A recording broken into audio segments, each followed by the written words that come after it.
Okay, we are live.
Good evening, everyone. My name is Ashley Phillips. I am the project officer for marketing and membership. Welcome to part 2 of the BARAIFA and BCSI virtual discussion series on financial planning. We are pleased to partner with BARAIFA to get this necessary and timely information out to the public, which continues to fulfill BCSI's mandate as a business support organization, supporting our members and their respective associations. I'm pleased to introduce our moderator for this evening, Ms. Chantal Reifer. So for the past 10 years, Mrs. Chantal Reifer has been providing great value to clients as a financial advisor at Sagicor Life, Inc. She provides financial counseling for people throughout various stages of their life and helps them plan for their short-term needs and their long-term goals. She is absolutely dedicated to the financial well-being of her clients and focuses on offering suggestions and alternatives on ways to help accumulate, protect, and preserve their ever-changing needs and priorities. Her educational background provides experience in government and political studies, economics, and law. This background has influenced her transition into the advisory role, where she has helped corporate and individual clients identify insurance and investment needs that would benefit their individual situations. She has been recognized for various accomplishments, such as being a Barbados Production Roundtable and Quality Awardee, an Inner Circle Awardee, Sagicor's Honor Roll, and a $1 Million Roundtable qualifier and attendee. Mrs. Reefer is a business owner in the field of real estate. She has written articles for the nation's Work and Wealth magazine covering topics such as entrepreneurship and finances. She is an avid food lover who enjoys various types of cuisines. And in her spare time, she enjoys yoga, the beach, and time with family. Over to you, Mrs. Reefer.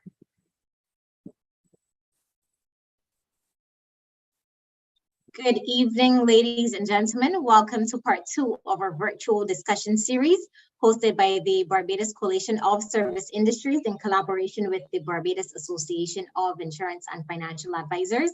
This evening, our topic is a topic that is on the tip of everyone's tongue. It is retirement planning. BCSI is a national umbrella body that brings together all service sector organizations and associations. One of their main objectives and activities focus on education and awareness on topics such as today's topic. BARAIFA is a national and professional organization dedicated to educating and serving our community in areas of insurance and financial planning matters. The BARAIFA Institute is responsible for the development of programs for public education. Ladies and gentlemen, this evening we have 2 speakers, Mr. Wayne Eiffel and Mr. Roderick. Our first speaker this evening is Mr. Wayne Eiffel.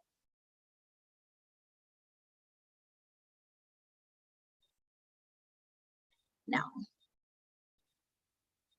Mr. Wayne Eiffel is the founder and managing advisor of Vanilla Financial Architecture, Inc., a Barbadian independent financial planning practice that specializes in providing personal financial planning and advice, as well as mortgage and insurance brokerage services.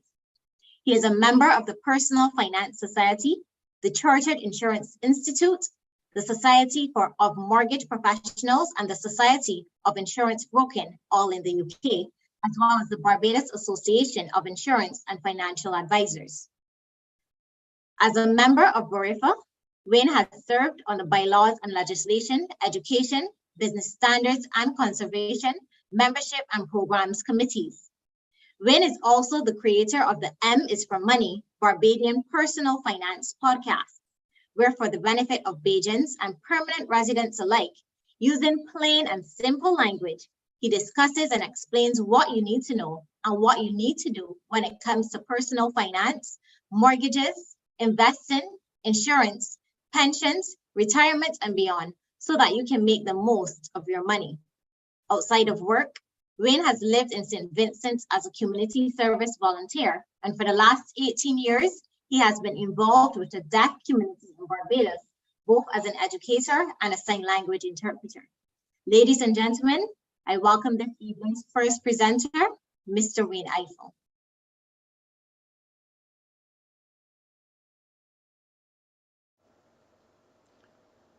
Thank you very much, Chantal. Good evening, everyone.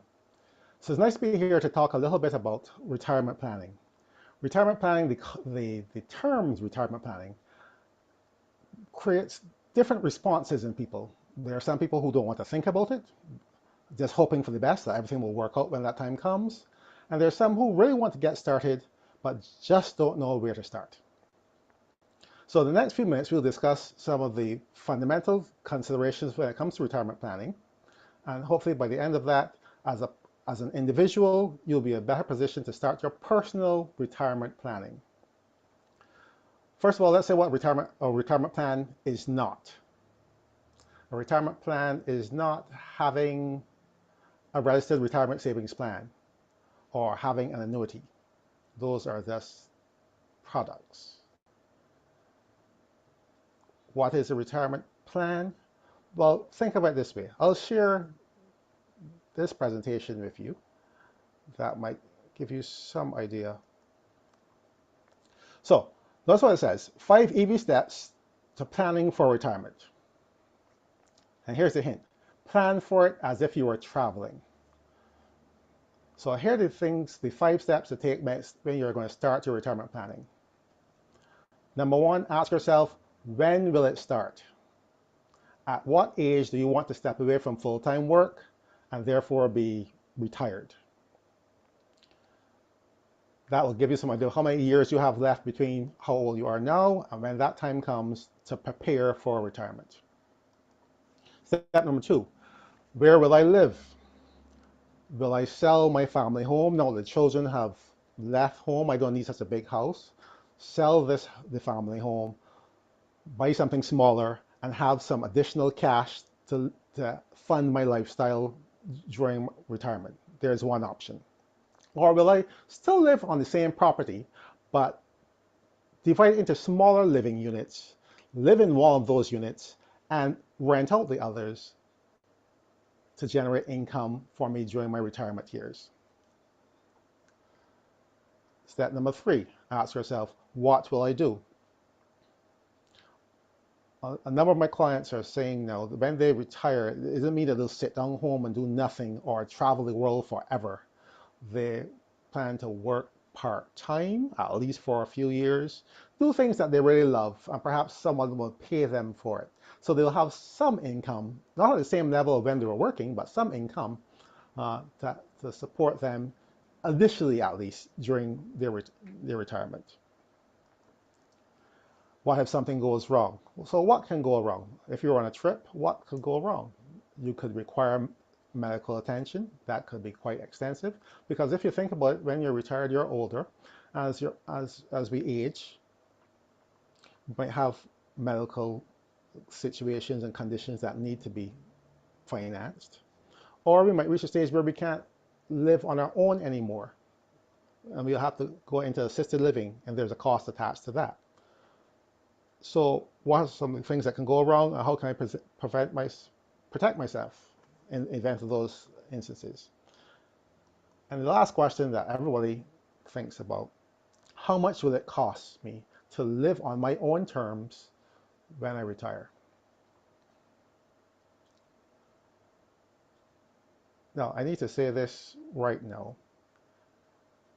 It is impossible to tell anyone how much money they will need to live off of during retirement, because there are too many unknowns. For example, how long will you actually live during retirement? Barbadians live a very long time. What physical condition will I be in? Will I be one of those healthy 90-year-olds that is still driving?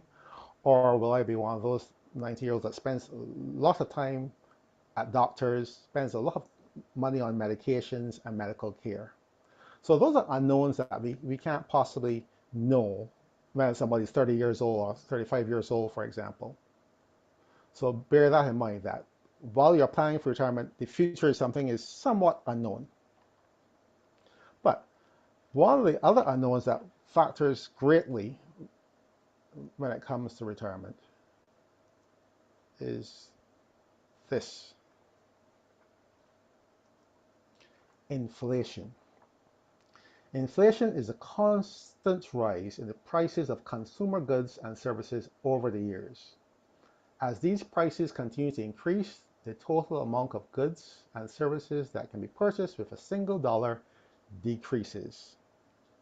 Basically, it means that over time, prices of everything around us rise. How much will it rise between now and when you retire, and how much will it rise in retirement? No one knows. Inflation is one of those things that can't really be predicted. You can only measure it by looking back into the past. That being said, though, we can still use reasonable assumptions about inflation to help us to plan or work out how much money you would need as a starting point in retirement.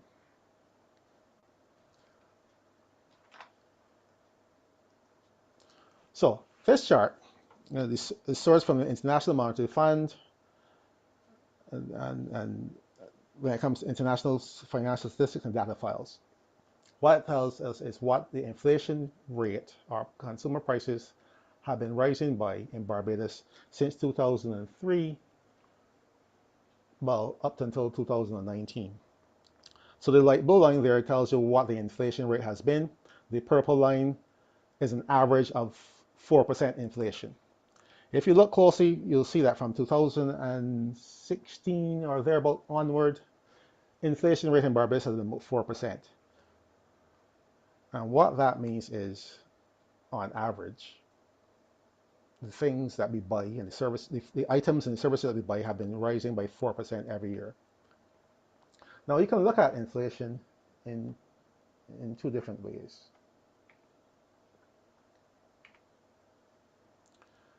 Say this basket of goods, or this bag, I should say, in 2022, it costs $100 to buy this bag of goods. At 4% inflation, if you want to buy that same basket of goods 18 years down the line in 2040, you would need nearly $200. And if you want to buy that same basket 36 years down the line, you would need nearly $400. Rand, I want to interrupt you a second. I can't see. I'm not seeing your screen. Sorry. Thank you.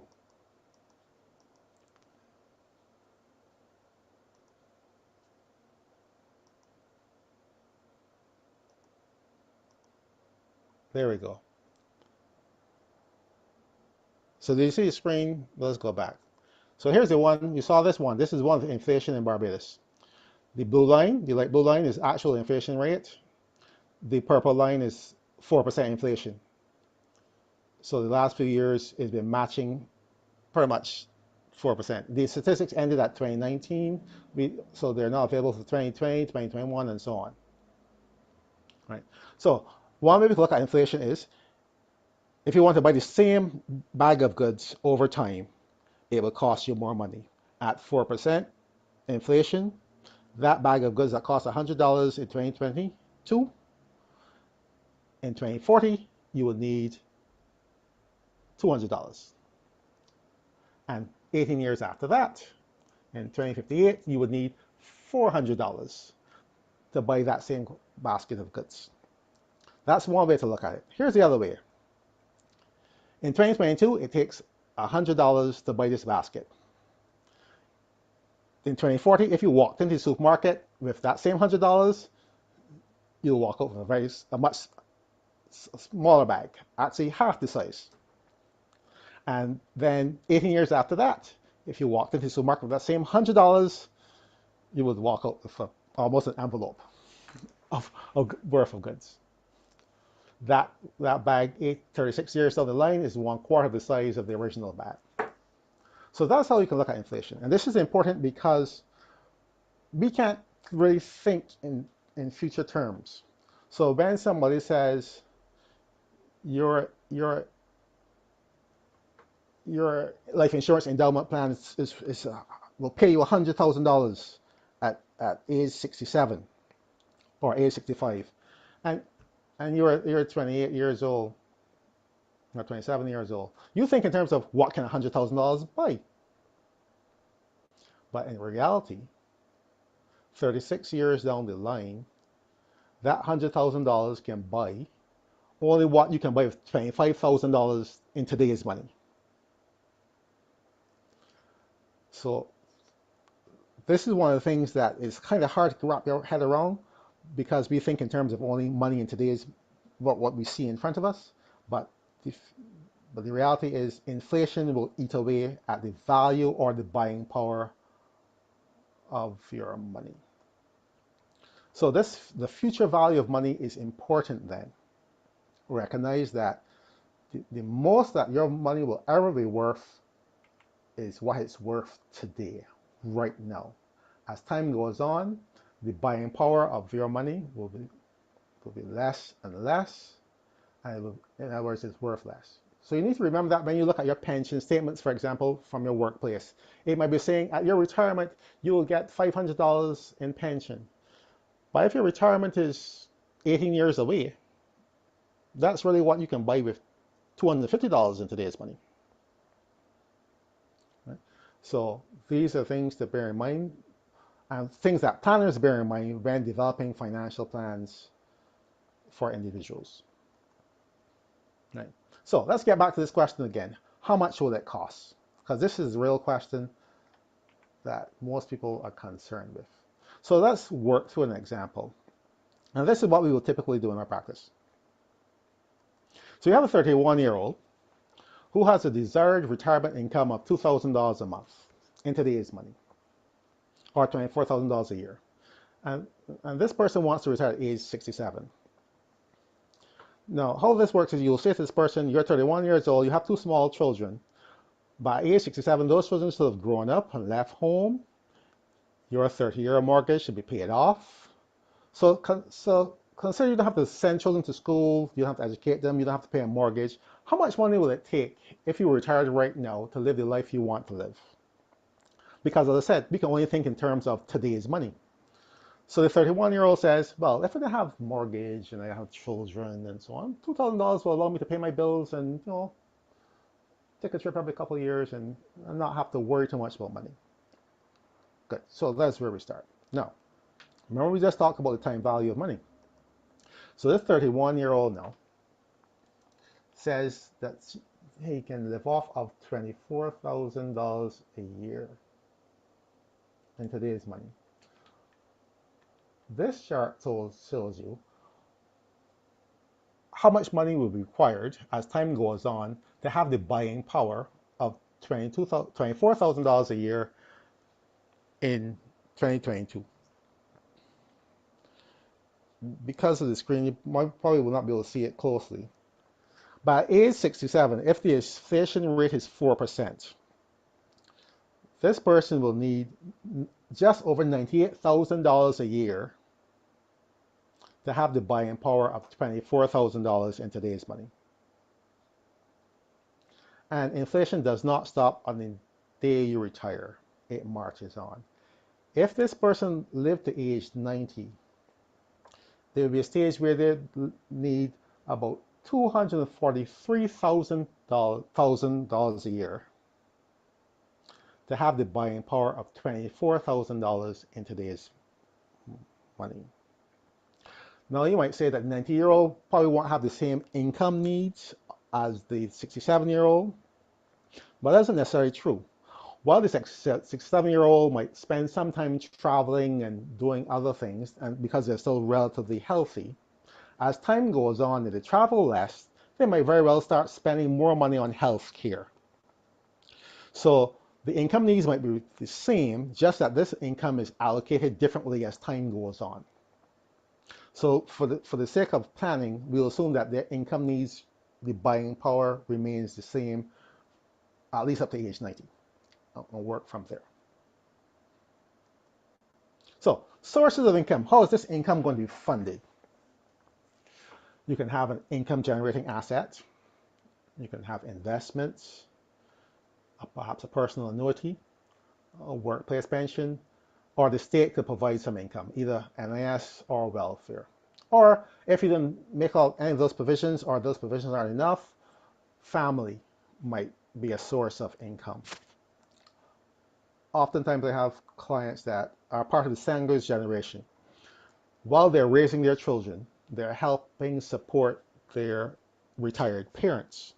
It could be helping them repair the roof, it could be buying groceries, it could be paying for their health care, because the parents, while they have some income, don't have enough to cover all of their needs.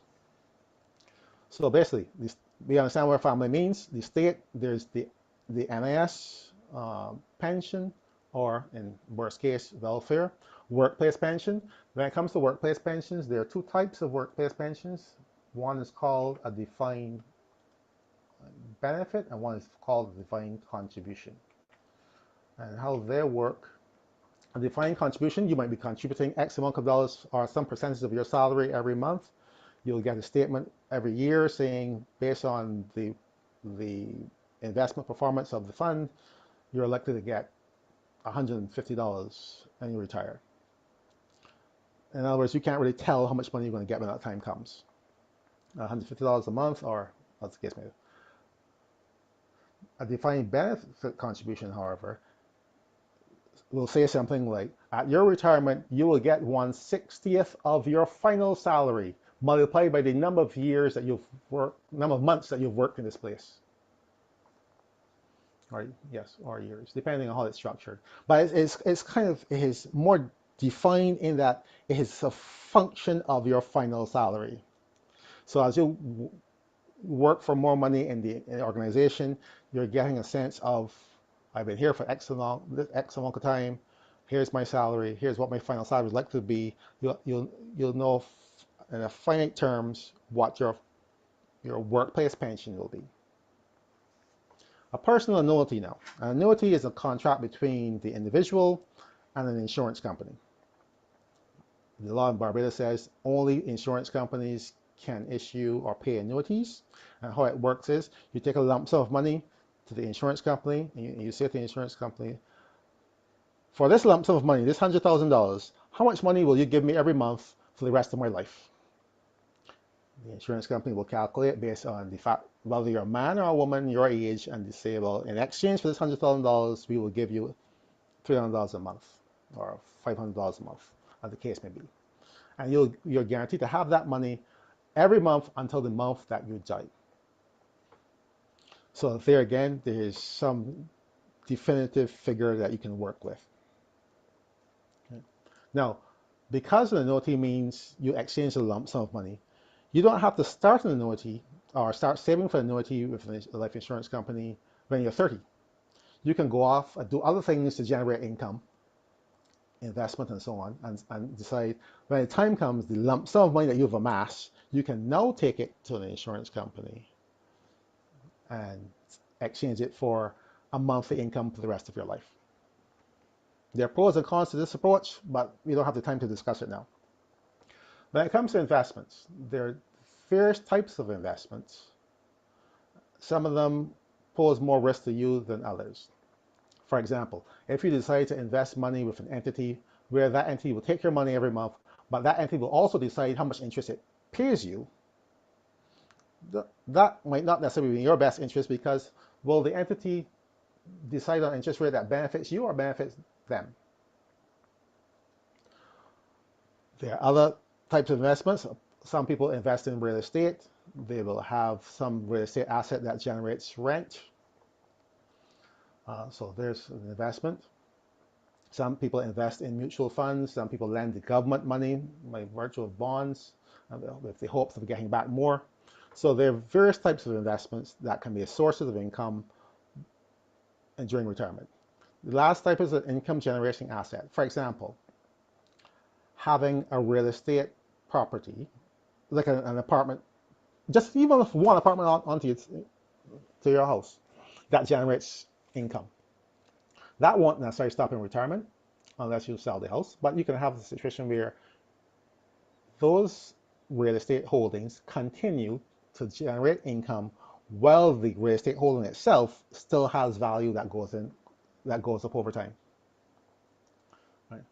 So here's another consideration for a financial planner when it comes to your retirement planning, funding your retirement: shortfall. The shortfall is the income required minus the income from all sources. So in other words, if we determine that you require more income than your sources will generate, you have a shortfall. The longer you discover what the earlier you discover what the shortfall is, you have more time to do something about it. For example, our 31-year-old, remember that desired an income with the buying power of $2,000 a month in today's money, has a workplace pension plan, contributes to NIS, and contributes to a registered retirement savings plan. So, does this person have a shortfall? Well, let's see. Remember we said that $2,000 or $24,000 a year turns into $98,000 a year at age 67, which is what age, and this, if you look carefully at this this chart here, it points out age 67, the top of the bar is roughly $98,000. At age 90, the top of that bar is $243,000 if you round off. The sources of income, here's another thing to bear in mind. The gray one down the bottom is NAS. Your NAS pension remains flat throughout your lifetime. Your workplace pension will remain flat. Your annuity will pay a fixed amount of money for your lifetime. So you see, the green is the shortfall. It's not enough to calculate what the shortfall is at age 67. As time goes on, that gap continues to grow between what you have and what you need. This is what concerns financial planners when it comes to planning for personal retirement. What is it we're going to do to reduce that shortfall to nothing? On the face of it, if you look at it, if you had something that generated income and that income increased over time, you'll be fine. That is possible for some people, it's not possible for everyone. So the challenge comes then with an individual, given what you have at your disposal and what you need to do, what can you really accomplish to meet this shortfall so that you can have the life that you deserve and desire during your retirement.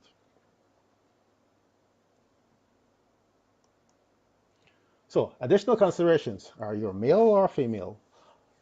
Women tend to live longer than men, so they live longer in retirement usually. Women also take time off from work when they have children. They're more likely to, the person who gives up work to take care of ailing family members, which means that they don't work as much as a man, which means their NIS contributions are lower, their contributions to the workplace pension are lower, yet they live longer. If you have health issues, you might not work as often as a healthy person, which impacts upon the money you have for investment, the money you contribute to your NIS and other vehicles, and then whether you're married or single. Married people can share light bills, water bills, provide support for each other. When you're single, everything is on you.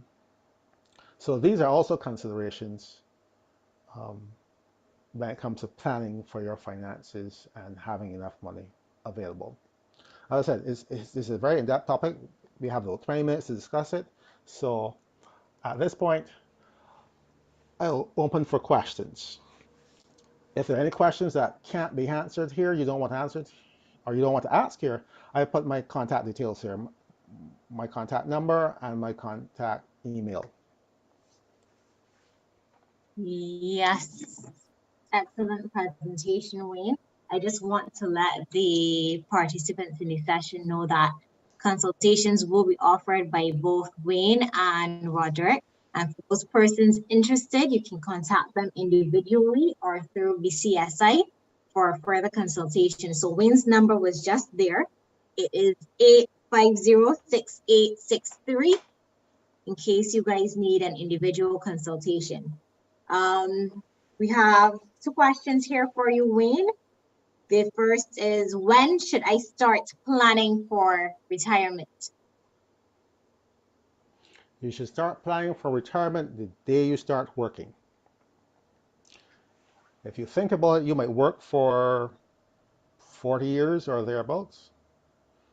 And if you gauge by your grandparents, you can live for another 30 years in retirement, which means that you have 40 years to earn income to support you during those 40 years and support yourself for another 30 years after that.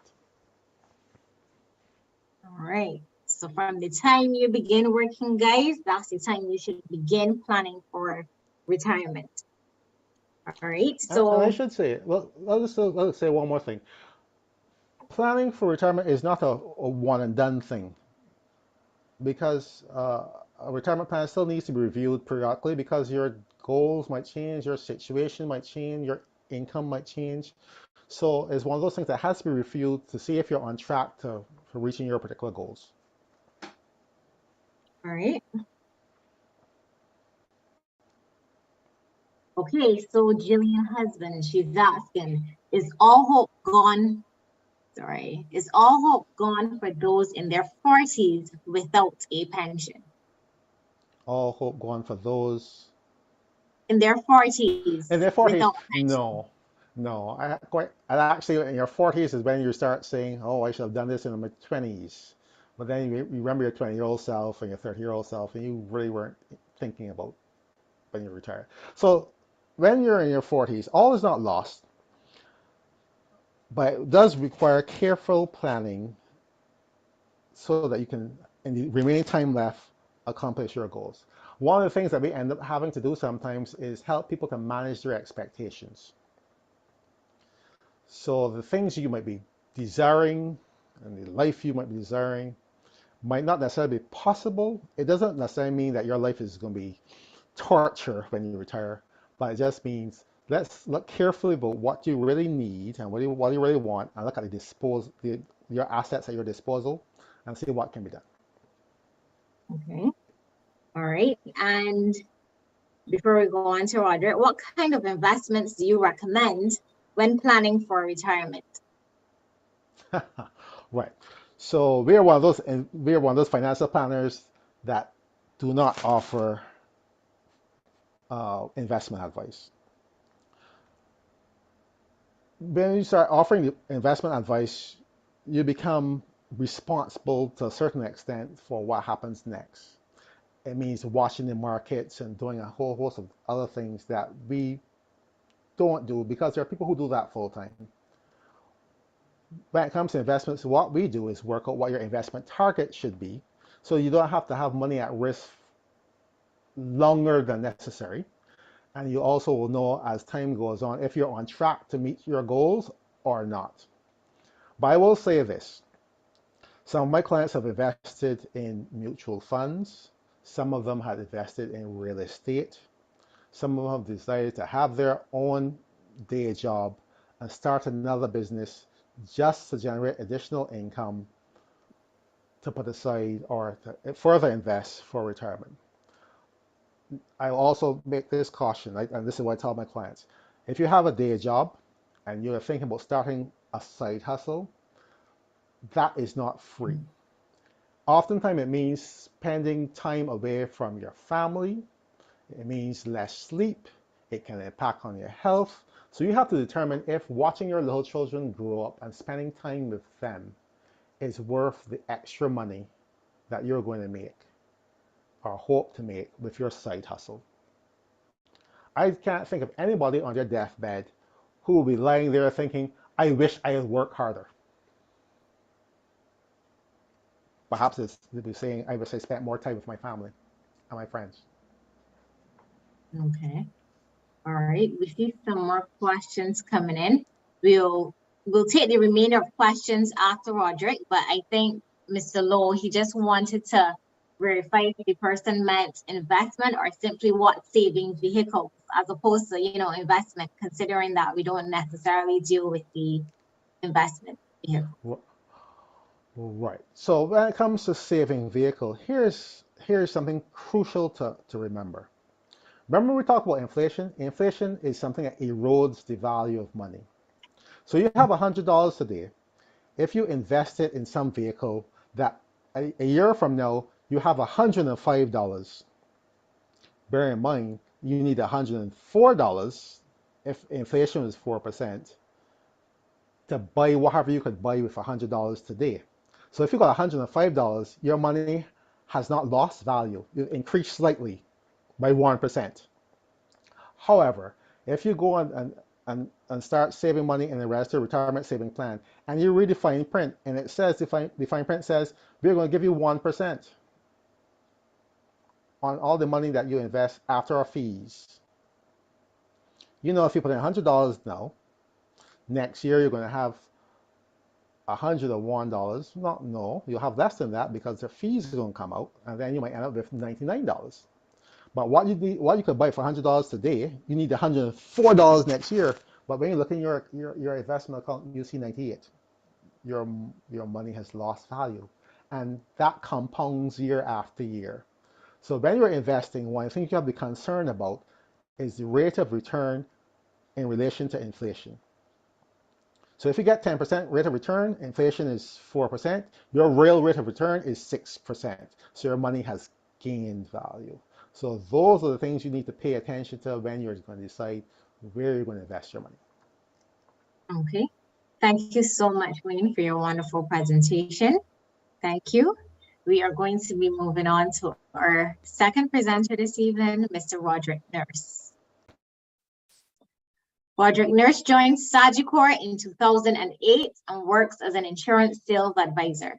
He transitioned to the financial services sector, having spent approximately 20 years in the information technology arena and the latter 5 years as a small business owner. He is a qualified financial services specialist and is the chairman of the BARAIFA Institute. He holds the designation of LUTCF, Life Underwriting Training Council Fellow, FSS, Financial Services Specialist, and completed the CLU, which is the Chartered Life Underwriter. Throughout his tenure, he has served on the board of directors of BARAIFA, its educational committee, and also chairman of the Bylaws and Legislation Committee. Outside of work, he is the vice president of the BFFRA, which is the Barbadian Families and Friends Relocation Association, with the responsibility for training and development. Some of the projects include the Care of the Elderly and Caregiver Community Program, managing money for secondary school teams, and the Primary School Stationary Aid Program. In addition, he volunteers with Parados as a facilitator of the financial planning module for their parenting class, as well as serves on its board of directors. Ladies and gentlemen, let's welcome Mr. Roderick Nurse. I'm glad to be here. Let me say good evening again. Let me go through my little routine. I like to start this video as I talk to you, presentation. Let's get this on full screen. Is it working? We are good. All right. I get to deal with the easy part because I'm looking at the business and the business person rather than the self-employed person, or looking at it in the context of the family-owned business. And like I said last time, I just like to recap a little bit because I like this one when it talks about planning and it talks about the whole idea of your bringing the future into the present. And what is key is that you may do something about it at this time. And I also want to define for us, so we're on the same page, financial planning. And when I'm talking financial planning, I want to look at the idea that financial planning is a process using an established framework that directs how money is used to accomplish a goal. And I want you to bear the two of those in mind. And one such goal we will touch on is the whole establishment of the retirement plan for the business owner. And last time we looked at this business owner, and this is Miss Carter's Bakery. And it is a business. She had a goal. She worked on, and Miss Margaret Carter is actually working on a business that her parents started. And going back then, almost some 40 years ago, she shared how the mother had the idea. They started a small business, and it ran the course of time till it was able to sustain both her mom and dad. They both retired with the strength of the business, and until they passed in about 3-4 years ago. So here is, you had a business where the owners were able to transition through the whole retirement process. And I want to just mention here too that when I'm talking about the retirement planning of the owner, I'm really putting in perspective the succession plan of the business, because the goal of the business owner is to get that business to continue on, because that is the source of cash. Miss Carter's story talked about her mom started, and when she first started to bake, was using the oven at home. She would produce probably like 25 pounds of flour. And today she is using some 2,000 pounds of flour per day with a staff of over 50 people. And, over that 40 years, you could see where the business is not only supporting the family, Miss Carter's family, but there are other families that will be working at the business. So you can see in this case where even though the person started out with a very small business, that succession planning work. And what was key here is the vision was being able to, in her vision, she was able to pass that to the children. Marva at the time recounted as to how in the early days when the business started, they were the ones helping to prepare the bread. They didn't have the oven the right size. They took it out, to some place else to get the baking done. And over time, they were able to develop. So what you see here, which is key to the survival of the business, is really succession planning. And the vision is easier to pass on when the children are young and you can get them engaged in the process. Now, when we touch on the whole aspect of the elements of financial planning, and we'll touch on it a little bit, one of the things that I said is important in managing the risks of a business, which is an important fundamental of a business, is education. And the education under that head, I put training and development. And you have the formal type, which we are more familiar with, but there's also that informal education. When you bring the young child into the business and you start to groom that person, the person gets involved in the process, the conversations in the home as well, talking about the business, talking about the vision, you're actually creating the desire within that child. And for a family-owned business to be able to transition easy and maintain the legacy, that type of informal relationship is key, and it is critical. And if you were on the call last time, you would realize that I often stress the importance of the relationship. And yes, I know that I am flogging this horse for all it is worth. But reality is, the best financial plan in the world that I can put together, unless the relationship is strong, it is a waste of time. It is a sad reality. But it is true that divorce planning is a part of financial planning. And yes, we are trained for that, but it is really not a process that you really want to engage in, the whole element of divorce. In the financial system, I think we are conscious that very often you see some expensive houses being sold really cheap that the banks and the credit unions will take up. And very often those houses are the result of broken relationship, albeit divorce. Having that kind of grooming come along in business becomes key, but not only in this character's business, because if you look within our culture, and that is the nice thing about our culture, we have a rich history of small businesses that started and grew and was able to withstand the test of time. So as I look at the whole idea of retirement, and this is retirement of the business owner, I want to keep in mind that I'm really covering two bases. I'm covering the succession planning that has gone into place that enable the visionary, the founder of the business, to continue on, and that is an important element. This is the Goddard Enterprise, and we don't have to wonder if they got succession planning right, if they were able to pass the business that started in October 1921 from Joseph Herbert. And he partnered with his son, Victor, to open up a meat and grocery store in the Bridgetown area. And it is true, they could not foresee how the business was growing. And it is written here on taken from the company's webpage on the history. And what was interesting to know is that 3 years after they started the business, they bought the ice house and they expanded. So by 1924, they moved into the food business. They started the first supermarket branch in 1962. In 1964, they moved to Rendezvous, and then they diversified. They added, businesses continued to build until even they then acquired the Purity Bakeries, because you could see where the business grew over time by the whole element of acquisition there. So you can see where, yes, you're talking about small, humble beginnings, but it is just a matter of ingenuity and creativity to know where the business is going. As we move from the Goddard business, and I want to emphasize the importance of growth as a fundamental in business.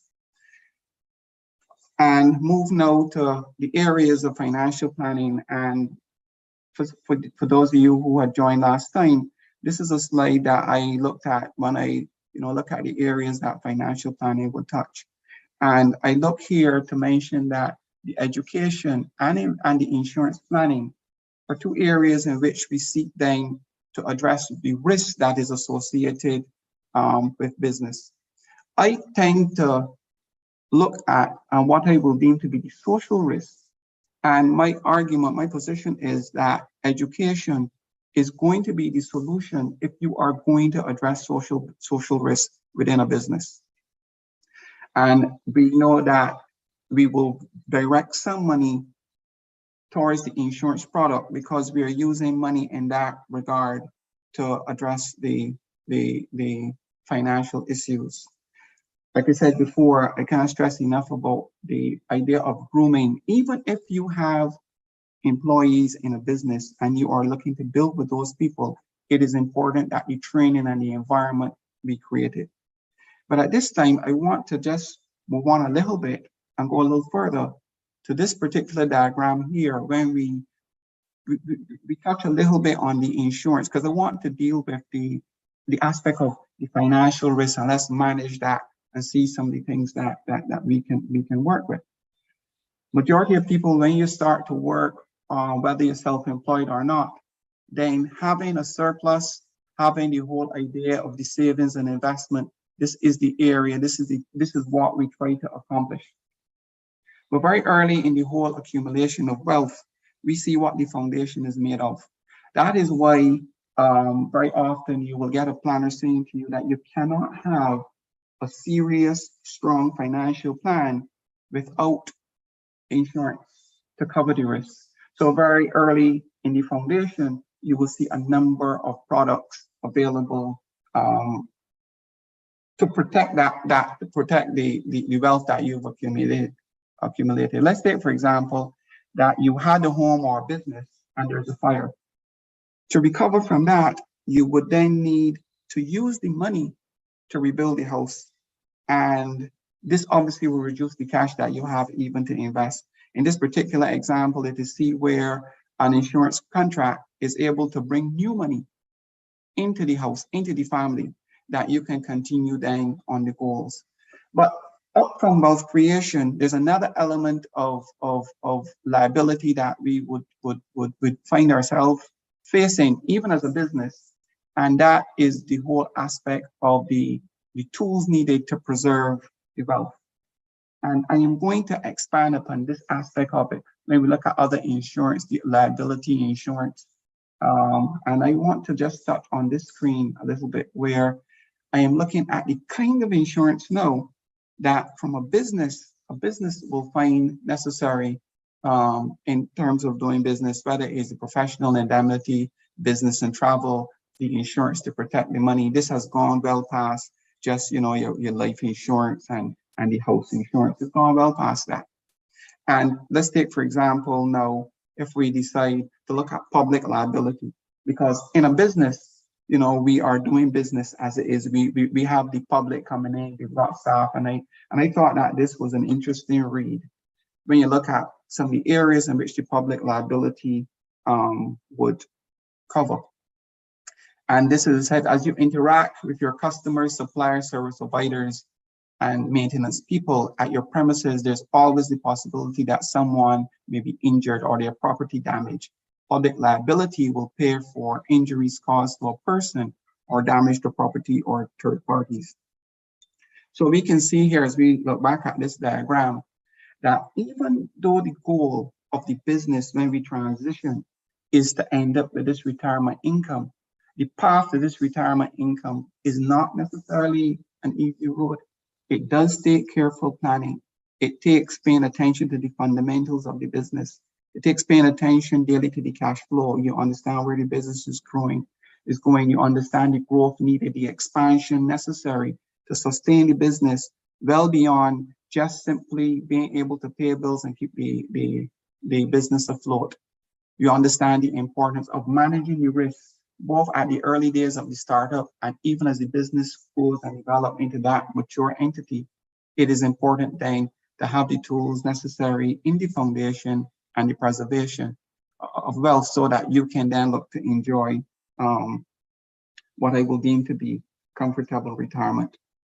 But that is one side of the equation. When we're looking at the growth, we're looking at how we manage, and we're looking at addressing the risks that tend to come along with the business. And I want to look at another factor that we need to be aware of, the exogenous risk factors, those external elements of which we have little control over, but we need to manage. And this is my favorite slide. It is one that came right out of the money management for teens. And it is a familiar story of the three little pigs. The normal course of living, whether you build a house of straw or you build a house of wood, would have withstood the normal challenges that you had to deal with day to day. But the factors change, the planning environment change. And even though you know, the pig didn't pull material from Mars, it required new thinking. And I think this is well in keeping with what we would have experienced in our life as a nation. But I want to quickly add here that sometimes the change in environment can happen with the loss of a loved one, where your whole life is turned upside down. There's an illness that can happen, even as it pertains to the business, whether it's a disability. There are challenges that can come that you don't necessarily look for, and you got to be able then to look at how do you overcome these. There's no doubt that COVID and the impact of COVID has been hard on us as a people. And if we had any questions, even if we were not, you know, economists, anytime at all you see a chart like this, you know that you got trouble. This is around May 20, March, that time in 2020, 2021. And we can look at the challenges that we have had as a people coming through the process. But it is not just the downturn in the economy that we find ourselves facing. Reality is that even this presentation this evening is testimony to the change that has occurred in the way we do business. There's a completely different paradigm that we must be conscious that we manage, both the change in technology. And therefore, as we look at the fundamentals that will keep the business going, the question is, how much of these fundamentals and how much change can I really adopt? What is the change that I need to manage? Because obsolescence will happen in a hurry. So yes, as we look at the external aspects that has been happening, we look at the whole issue with retirement, that we have to deal with the changes with national insurance, what's happening there.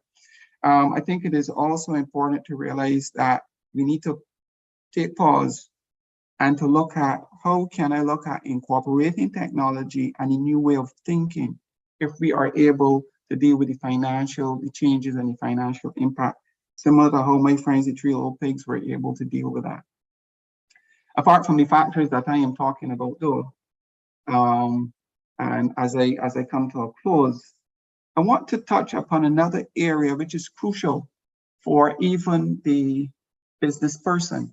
As you look at how to position the business now that I'm coming to the end of my years, how do I position business that I can keep this entity still going?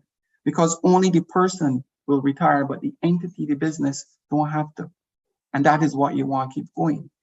I took this bit from Williams Industry as I look at their corporate governance statement, and I thought that this was really strong. And there's no doubt if you look at the Williams Industry, how strong an entity that is. And it says here that we believe that our company exists solely for the benefits of its shareholders, its employee, and the community in which it does business. We consider our company to be a joint venture between the providers of capital and the providers of labor. And we believe that the benefit derived from its existence should be shared equally between those two groups. This corporate governance statement is, what I like about it is the notion that as you work and you're doing business, that it is a joint venture. And why I would highlight this is that it can be a good light to those in the micro business where they find themselves, you know, it is them, they are working. And what comes to mind is a conversation I had with a mechanic, excellent mechanic. In fact, I did say to him that, you know, if he looked after his wife like he looked after my car, I am sure he would not leave him. The man is excellent in his job.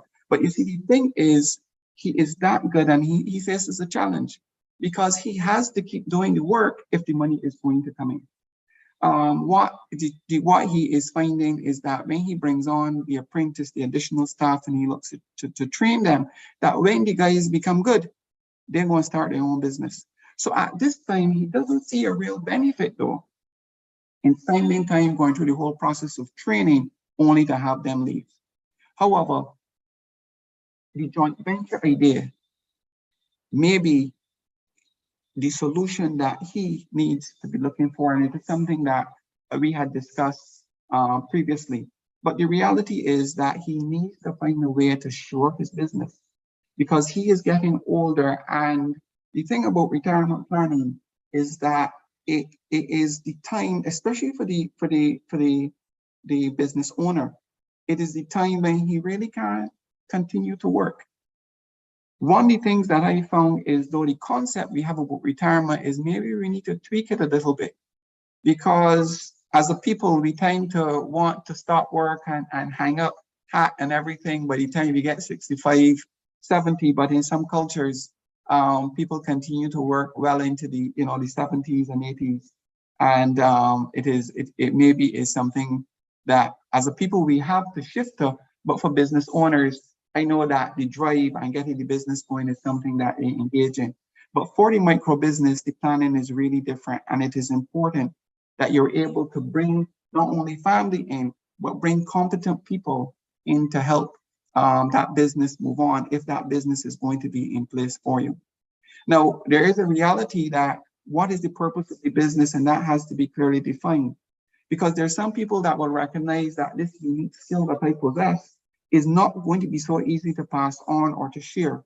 So it is a case where you're looking at how now do I invest the money so that the money, the income is coming in from the money that I have gained in the business. So a lot has to do with what is the purpose and what is the goal. When you examine the business, the reality is what life does it have what life does this business have in the environment that I am in?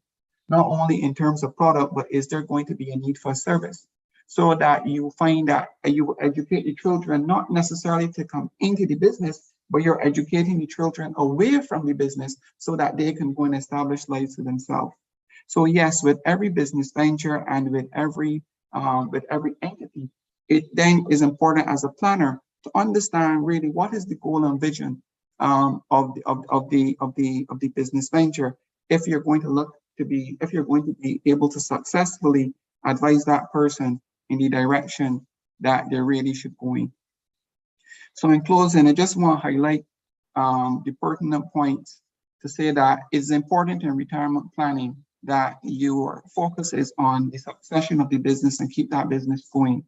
It is important to keep a pulse on the fundamentals of the business. Ensure that you measure you put the right measures in place to mitigate risks while paying careful attention, especially in a family-owned business, to pay special attention and careful attention to relationships. And most of all, we are in a time where our children are valuable and we can't lose track of the things that are important to us. So I want to just pause at this time for any questions, and I will turn you back over to Chantel, our moderator, to deal with that matter. Chantel, over to you.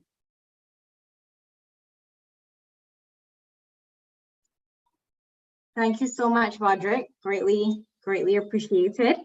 I just want to remind the participants that both yourself and Wayne are offering individual consultation sessions for persons who are interested in finding out more about retirement planning and how it would be beneficial to them.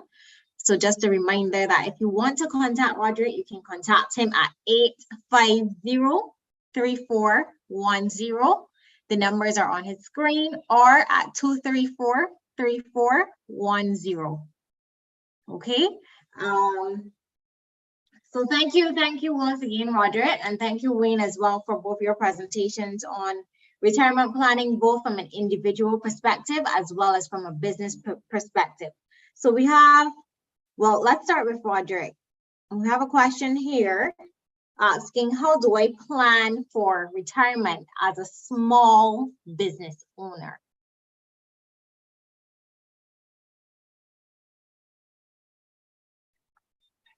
A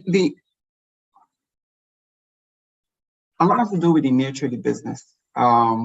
Whether you are a professional or you're offering a particular service, you initially, the whole notion, and let me go back to the idea of retirement planning and we put that in perspective, right?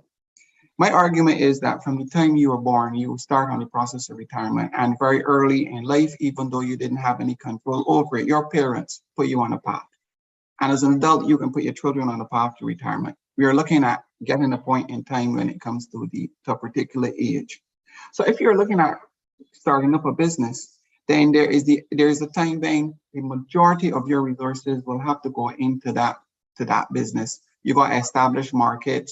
You know, you're looking at how much money do I have coming in, and you probably will not be able to set aside money to be able to say, you know, put aside for retirement. That is really down the road. So you establish the fundamentals. You look at how can I get this business going, what risks I need to cover, the money that I'm going to put into getting stock to turn over. You get the business strong. Once you get that business strong and growing, that is the important aspect of it. And then you look at how do I preserve it and keep it going. Now, your money will come out of the business. And a lot has to do with the number of years in which you have then to keep the business going. So you're not necessarily looking at, you know, the time I will stop working. What you're looking to do is you're looking at establishing your long-term strategic plan. That long-term plan is what you're looking to put in place. And then you will look at what is my short to medium-term goals. So every day I need to go and make sure that my receivables, I'm managing those, the cash flow is coming in. I'm handling, when it comes to the decisions, I'm making decisions and keeping what I need to achieve. As a business owner, I think you got enough on your plate. All right. And so you're looking at getting the business strong. That is the goal. The rest will kind of take care for itself. Right. So I hope you get me there. The focus is not on retirement. The focus is on establishing a strong business that can grow, taking you're cognizant of the opportunities that you do find out there. So it's just a shift in thinking that I will try to encourage the business person away from. Okay. All right. So then would working longer be beneficial? Be more beneficial? We talked about it. Working longer has a lot to do with health, maintaining a healthy lifestyle. And it is healthcare costs is a major healthcare costs is a major challenge in this country when we talk about retirement. You see, when you start to you're dealing with diabetes and you're dealing with high blood pressure, especially diabetes in your 30s and 40s, then you know that by the time you start to get into the 60s, you need to manage that, because diabetes can pull a whole lot of money from your pocket. So I'm saying that when you are looking at working longer in terms of longer age, then are you healthy enough to carry it? And that's not at all with the stroke and everything that happens. So there is an element by which there are certain tools you need to put in place, and it's not to scare anybody, right? There's a certain way of planning, there's a certain way of living that you must embrace if you will go the distance. And there are certain tools. So I talk about you're putting your medical plan in place, you're paying attention to the business, you're looking at covering the risk, and you are going down that kind of road. Yes, if you are strong enough, and it will be in this country, the longer you can work, the greater the opportunity would be probably for earning. So as long as you're strong enough, yes, working longer would be good, and as long as you enjoy the work that you do, that is important. Thank you so much, Roderick. Thank you. All right, we have another question. Well, all right. How important are written agreements when addressing estate planning retirement concerns? Do I trust that the family will respect traditions? Will illness impact? Will disinterest among the children force outsiders in the business? How will written agreements address estate planning? Let me answer that, right? In business, you need written agreements in business. I was going to say that one time I called the controller of customs in terms of doing business, and he said to me, in business, you trust no one. All right. I don't want to say that you know everybody, but no, it is not. It is written down, especially when it comes to will planning, this is estate planning, which we will touch on in more detail. It has to be written down. When you're doing business, the agreements have to be, any kind of transaction, you want it in writing. So it's a given. Yes, it has to be written. Nobody will respect. I can't see the respect the wishes, even when I have it written down, it gets challenged. So yeah, you can't underscore the importance of having documents, having things written down, especially when you're doing business. I was just wondering if this question was related to what happens to the business after the founder steps away. If the wishes of the founder will be honored by the next generation. Well, there are different ways to carry on business. You can actually incorporate a company, which is a separate person in law, which will have bylaws and enforceable rules that stand outside of the individual owner. The people who carry on business as sole traders, it's still them legally. So there's not the same amount of protections and laws in place that a corporation will have. And Barbados is one of those places that allows for a one-man company, a one director company, Correct. a one shareholder company. And if there are bylaws in place, those shares can be passed on as part of somebody's estate. And depending on how the bylaws are written and all the other documentation, some things aren't going to be changeable afterwards. Yeah, but as you mentioned that too, Wayne, a lot has to do too with the interest that the particular child may have in the business. Because even if you're talking about, you're looking at, I raised it last week where you had the evaluation, and you get one child want to keep the business going, and the other child just want the money out of the business. You can get issues there. So sometimes, and we'll touch a little bit on estate planning. If you know your children and you know that this child really don't want the business, you can look at equalizing the estate. How can this child get the money out of the business without hurting the business, so that the person who is really interested in carrying it on will then have the capacity to carry it on? So it has a lot to do with a family discussion. That will help with that. But yes, it is in writing.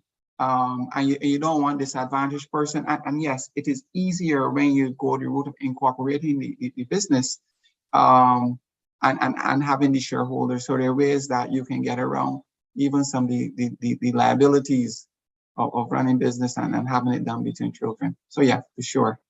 There's a very strong point there, Vin. Okay, thank you. Thank you, Roderick. All right, so we had a question a little earlier from Michelle Smith-Mears. I think this question would be for Wayne. She asked, if you have a lump sum of $20,000, what would be a good investment now? Something that will not allow that $20,000 to erode in value over time. I can't answer that before knowing a little bit more about you and your circumstance and so on. I will say this though, you can't save your way to a comfortable retirement. Inflation will make sure of that. So putting money in a bank or in a credit union that offers you 3% when inflation is 4% is a recipe for losing the value of your money over over time. There is some value into having money for savings, but once you have enough emergency funds saved so that if you're out of work for 6 months, 8 months, or the case may be, to cover all your expenses, there's a downside to continuing saving money that's going to lose value over time. You need to put your money to work. We discussed that last week. You need to put your money in such a place where it will earn more money. It will earn more money that inflation will eat away from it. All right. I think you kind of answered the next question by answering this one. But the question is, with the constant rise in the cost of living, how do I keep assessing if my retirement plan will be enough for my future? That's something you do with the help of your planner. Looking, as I said, at least once a year, because assumptions are always made. Assumptions about inflation, for example. At least once a year, have a planning meeting to find out if you're still on track or what you will have to do during the coming year to get back on track to reaching your funding goals. All right. Next question, should I keep my life insurance or cash it in at retirement? Well, what is your life insurance for? If the reason why you got life insurance still exists at retirement, then there's the case for keeping it. Remember, life insurance was really about financial protection. It was not designed to fund the retirement. I'll give you an example. The example I looked at just now, where the 31-year-old wanted $2,000, the buying power of $2,000 a month at age 67 going forward. Between age 67 and age 90, that would mean having $3.3 million to spend to fund your retirement. Given the sources of income for that example, the shortfall over that period of time was $2.2 million. So $100,000 in cash from your life insurance policy, if so much, contributes very little to 2.2 million. Right? So if the reason for life insurance exists, keep it. For example, you might have an aged parent that you help support. Even in retirement, you might be helping to support them. What if you were to die? You might have gotten this policy so that if you died while you were working, there was money there to help support your parent. You retire and your parent is still alive, there's still the reason why you got life insurance still exists. So keep it. Okay. All right. So what next? What?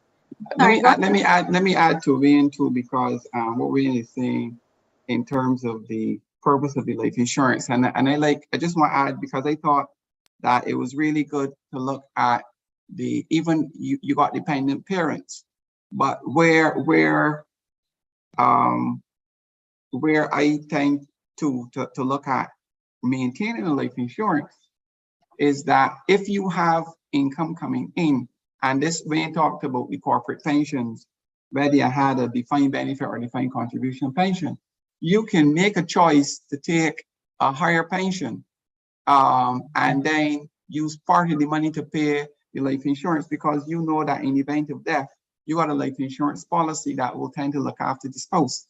So you might find that for a married couple, there is merit in keeping the life insurance, and I tend to think that most ladies on the calls will agree with me that the husband should keep the life insurance, if anything, because that will pay the lump sum. All right, so I think I'm in good graces. He's gonna die first anyway, so yes, yeah. You help me out here while you're going. Miss you dearly, but I need the funds. All right. So we have another question. Can I buy an annuity from my life insurance savings at retirement? I got the impression that endowments are excellent savings and life insurance products. Right. So endowments. Endowments are life insurance term life policies with cash back. So a time comes where the life insurance part goes away, the insurance company gives you a lump sum of cash. You can take that lump sum of cash and buy an annuity with it. So that is one possibility. Be aware that, say you had $100,000.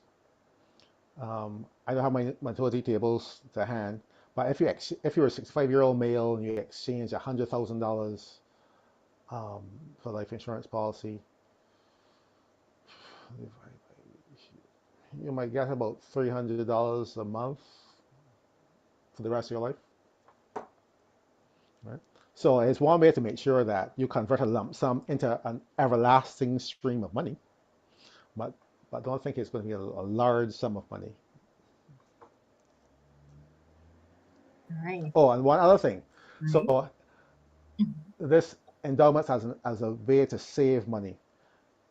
What a planner does is looks at the endowment policy, looks at how much of that the monthly premium goes to the life premium, and then the amount that goes towards the endowment. So say you had a monthly premium of $150 and $100 was going to the life premium. It means then that $50 is going to the endowment. You ask yourself, if I put $50 in this thing, whatever it is, what rate of interest will I have to be earning so that 30 years down the line, or whenever I'm 65, it is now valued at $100,000. That is one thing to consider. So the other thing to consider, to be fair, an endowment policy, the investment part of it, is an investment without market risk, because the contract says at this date you will get $100,000. It has nothing to do with what happens with inflation and how stocks are valued. It doesn't have those risks involved. You will get this money. So oftentimes we'll have clients that will start the investment journey with an endowment policy, with the full knowledge that that can't be the only thing that they will invest in, because the rate of return might be 3%, 4%, nothing near the 10% that you really need to start making a fight against inflation. Okay.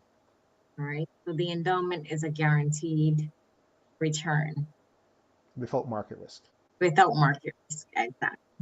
All right. So we have a question for Roderick. As a young entrepreneur thinking about succession and retirement planning, can I engage the services of a financial advisor to guide me through the entire process? I can say yes. One of the nice things about the whole field of financial planning is that it's broad knowledge. So there are times when you know enough about accounts. You're not an accountant, you know when to bring the accountant or when to bring the attorney in. But the financial planner is also going to look at the areas that the accountant might not necessarily deal with. So you're looking at how the relationships exist. Like I mentioned before, you got to be conscious if you are looking to, if you are asking a person to join a business and you realize that there's conflict within the family. So relationships, that relationship component is something that a planner will be mindful of. Whatever is a risk that will hinder the person from achieving the goal that they need, that area is what the planner is best suited for. So yes, you can have a financial planner touching a number of areas that the attorney, even say the insurance planner can do. Because if you would realize, if you're looking at retirement, you're looking at estate planning, there's a broad area of study necessary to be able to do the good job. And that is why the Institute, for example, will try to ensure that the advisors are well trained and you've got the different levels. So you have who would have done the FSCP or the designation, because apart from the names, those people would have done the financial planning, done the retirement planning, understand taxation, understand law, the advanced estate planning. So you will find that a lot of times the financial planner, is well positioned because of the training. One thing though that I can't take away from is really the background. of the person. You might find a person strong on the accounting side or strong in business side. So you do get that unique bit. So I took a long way to explain what the financial planner will bring to a person in business or even on a personal level. It will touch a number of areas. Okay. All right. Thank you, Roderick. Okay, so this question is for Wayne. In my 50s, with no financial product like a retirement plan, what practical steps can I take to prepare for retirement with limited resources at this late stage? Right. So remember, your plan is not a product. So your retirement plan has to do with when you're going to retire, where you're going to live. Are you going to sell your house and buy something smaller? What are you going to do during this time? Are you going to do something to generate some sort of income? Those are the things that the questions you need to be able to answer. Spend some time to think about it. Then when you sit with a planner, you'll look at all the resources you have at your disposal and come up with what is realistically possible for you. Sometimes we think our situation is worse than it really is when you sit down with somebody who is not you, who can look at your situation from outside without the emotional attachment and say, well, things aren't really that bad. Here are some steps you can take so you can still have a comfortable life.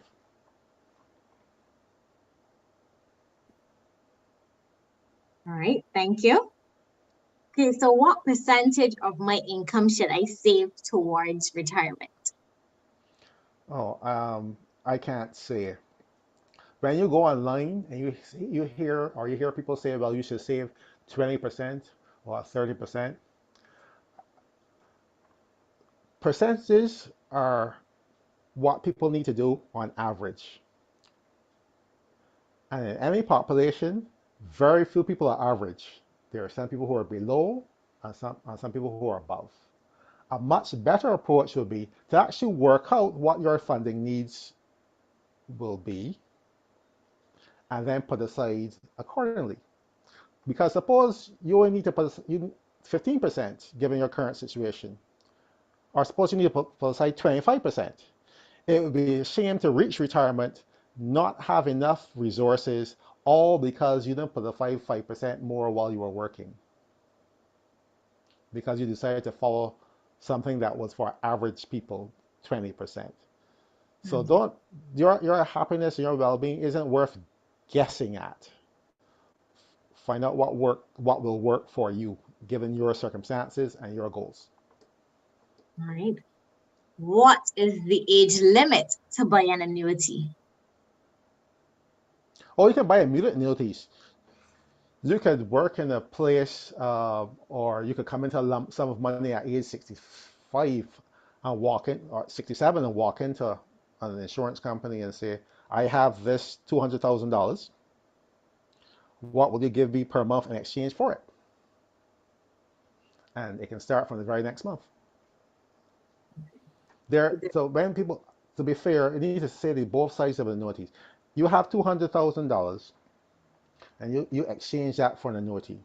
Oftentimes you can say, I want guaranteed payments for 10 years, which means if you die 2 months afterwards, the insurance company will pay somebody else until the 10 years are up. And usually in a case like that, the amount of money paid out is less than $200,000. Additionally, once you hand over that money, there's no longer any lump sum of money to leave for a beneficiary, a grandchild, or whatever the case may be. I'm not saying that should be your primary consideration, because I believe that my client's primary responsibility is to take care of themselves, not to send grandchildren to school. Because as an adult, you want to be able to take care of yourself financially and otherwise. If there's money left over, fine. If not, you've lived life on your terms without having to depend on anybody else because you planned properly. So a lump sum of money at any point in time, you can walk in and exchange it for monthly payments for the rest of your life. Okay. All right. Our final question for this evening is, for the average poor man, how valuable are bank and credit union savings, ownership of land and property, having shares in a company, owning my own business, earning extra income, and retirement planning. All of those can be valuable. It depends on the individual circumstance. If you have a piece of land that nobody's willing to buy, when you offer it for sale, then it's land that can't be converted into cash. If on the other hand, it's value land next, you inherit land next to Sandy Lane, for example, your great grandfather left you some land next to Sandy Lane. You could hold on to it, or you could build on it, and it would be worth a whole lot more because of the improved value if you built on it. You could own shares in an extremely profitable company, so that over time the value of the money that you spent to buy these shares is worth so much more. So when you convert it into cash, it's a sizable amount of cash. Or it could be a company that makes shoes for donkeys that pull donkey carts. Value next to nothing in Barbados in these times. So it all depends. So again, look at what you're trying to achieve, look at what your resources are, no matter how small, and make the most of them. Let me put a business owner, especially if he's incorporated, the earning potential is huge, and he will come down, he will get the best tax advantage even within the business, right? The whole aspect though of, especially going into retirement and you having assets, you have property, it is how liquid, because remember in retirement you need cash. You really don't need the asset, you need cash, so it won't be liquid. So it's a case of how can I get this land or get any entity to produce the kind of money that I need to do in retirement. So yes, there's opportunity, but at the end of the day, do I have the money to develop the land? Those become questions. So that is why of, if you're looking at bank, credit union, to me, the business owner or the person that will start a business on the side does have an advantage, because that becomes the way in which you can look at having a cash flow, because the whole process of buying and selling, once managed well, creates a good advantage going into retirement and something that you can pass on then to your family as well. But this is a good poor man though. I must say, this is the way to be poor. All right. Right. I need to add to, you should think in terms of either or. A number of my clients will pursue various avenues to put their money to work, not just one. So they won't just say, let's buy mutual funds and that's it. Right? They'll buy mutual funds, they'll also invest in real estate and do other things, not just one. All right. Thank you so much, Wayne and Roderick. Thank you so much. The information you provided this evening was truly, truly, truly insightful, very educational. And as we can all see, the topic of retirement planning can be quite exhaustive because it is not one size fits all. It all depends on your individual situation and where you're at in life.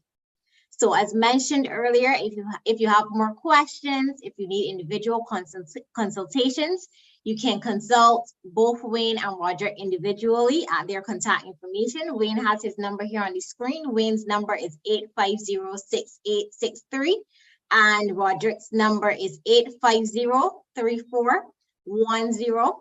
Retirement planning is needed at different stages in your life, so it doesn't just start when you start to work, but it continues as life goes on. So as I said, you can consult them individually, and I hope to see you guys back here again next week for our third and final financial planning session for this virtual series. I want to thank BCSI. I want to thank the audience. And thank you, Wayne and Roderick. And we will see you guys next week. Have an amazing evening. Bye-bye. Bye. Thank you, too.